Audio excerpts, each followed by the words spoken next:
I'm Amie Kaufman. I'm Meagan Spooner. And we're the authors of Unearthed. I'm from Asheville, North Carolina in the United States. And I'm from Melbourne, Australia. We met online through writing fan fiction, so if you're out there writing fan fiction and anyone's telling you it's not real writing, point to us. Yeah, turned out okay. So far, Amie always writes the male characters and I always write the female characters. In Unearthed, I'm Jules Addison, who's an academic and archaeologist who does not thrive in the wild. And I'm Amelia Radcliffe, who is sort of a street smart scavenger girl who, you know, takes no guff from anyone. I think my favorite thing about Amie is how effortlessly she makes friends with people. Everyone who meets her is just instantly comfortable with her. And that's a skill I will never possess, so I admire it beyond any other. My favorite thing about Meg is her imagination, because when I get to go inside it with her, I end up places I could never go by myself, and they're always amazing. The best part of writing with other people, I think, is that you are never on your own. You're never stuck and stranded with nobody to help. You've always got a buddy right there with you. And the buddy you have with you when you're writing together is just as intimate and familiar with the story as you, so you don't have to waste time explaining, oh, well, that idea won't actually work, you know. Yeah. They're right in there with you and just as invested as you are. It's not as good writing a lot. Yeah. When we write solo books, the other person is still very much a part of the process. Unearthed, we like to describe it as Indiana Jones teams up with Lara Croft in space. So it's lots of high-stakes adventure and sort of science fiction shenanigans and running through alien temples on the other side of the galaxy, and it's very fun. I am that colleague of indies that's back at the college in the library and never leaves.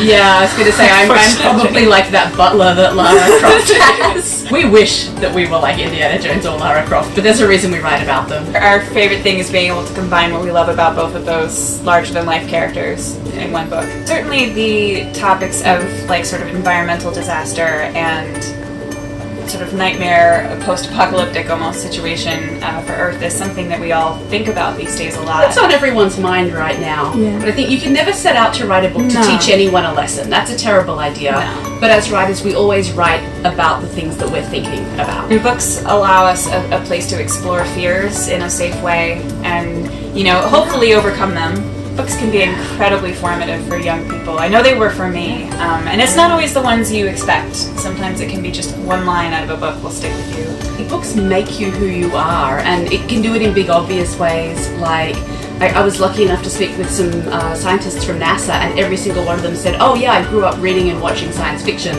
that's why I'm here. But it can also just be how they affect your personality and I guess the empathy that they teach you. I think that teenagers make great protagonists because they're going through a sort of coming of age that we can all relate to. We've all been there. And honestly, I think the reason that, you know, half of the YA audience is adult and not young adult at all speaks to the fact that even when you're done being a teenager, you don't have everything all figured out. And being alongside characters who are trying to figure out who they are and where they belong in the world or the universe, I think that that's a very universal experience. Absolutely. So this funny thing that happens is no matter what stories Meg and I set out to write, we always end up writing characters who are from different worlds. We did it in the Starbound trilogy and we've done it again now, and in this case it's that Jules is both academic and privileged, and Mia has not had an education and certainly isn't privileged. But we've been thinking about this a lot, and we think maybe we end up writing about characters from different worlds because we are in a lot of ways. We're not just from different countries, we're really different people, and we're incredibly close, but we're not the same. Yeah. So exploring how the distance between two people can close is really interesting.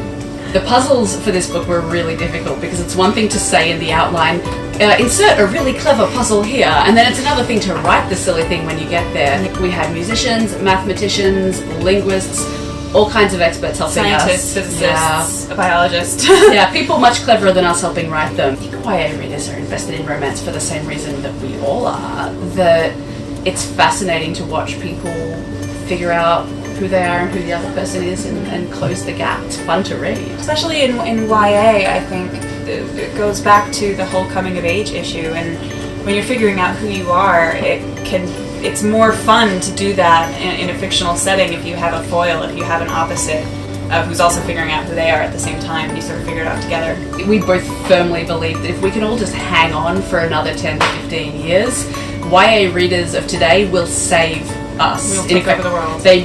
God, we hope they're going to take over the world and save us. They might be the only thing that can, and we absolutely want to tell them in our books that they can make a difference. And one of the things that we kept saying to each other as we were writing the Starbound trilogy is that one of the recurring themes was that a small group of people, or even one person, can change the world if they're dedicated and they believe passionately. Yeah. So please do that, YA readers. We are counting on change you. the world.